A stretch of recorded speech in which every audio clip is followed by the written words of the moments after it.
Next one, it's about the Kalam Cosmological Argument. Would you be able to say maybe what would be the most common maybe argument you'd get maybe against that and how to answer it? So maybe for an average person, if we were to give that argument, what would you say would be a common response maybe in rebuke of that, and how should we respond? Sometimes students will respond by denying the first premise, that everything that begins to exist has a cause. But these objections are inevitably based upon misconceptions. For example, just this week, I encountered someone who said that it's not true that everything that begins to exist has a cause, because anything that begins to exist has historical antecedents, materials that led up to its beginning, and therefore we don't really need to postulate a cause. Nothing ever really begins to exist because there are always the material things out of which it came. And that's just a terrible misunderstanding. Things that have material causes still begin to exist. For example, I began to exist at the moment of my conception from my father and my mother.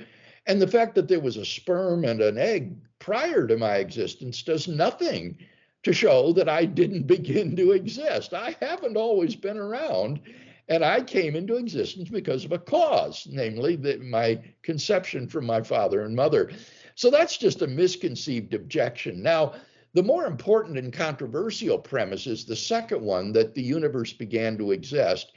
And here I give philosophical arguments against the infinitude of the past support this premise, and then also scientific confirmation based upon modern cosmology and astrophysics in support of that premise. And I suppose students will respond to the philosophical arguments against the possibility of an infinite past by saying, well, infinity is beyond our grasp, we just don't understand it, and that's why all these absurdities result. And again, that's simply naive. The fact is that infinite set theory is a very well understood, very well developed field of mathematics. And these absurdities arise not because we don't understand the infinite, they arise because we do understand the infinite, and we can see what would happen if you had an actually infinite number of things in reality, like, for example, coins or beads or people. So that objection, I think, is misconceived.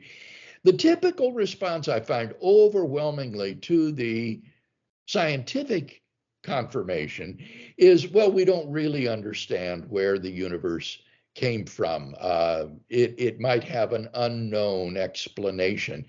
And that, frankly, is just an appeal to ignorance. We have very good astrophysical evidence that the universe is not past eternal, but had an absolute beginning around 13.8 billion years ago. And it does nothing to refute that evidence to appeal to ignorance and say, well, maybe there's some unknown explanation. That is not an alternative.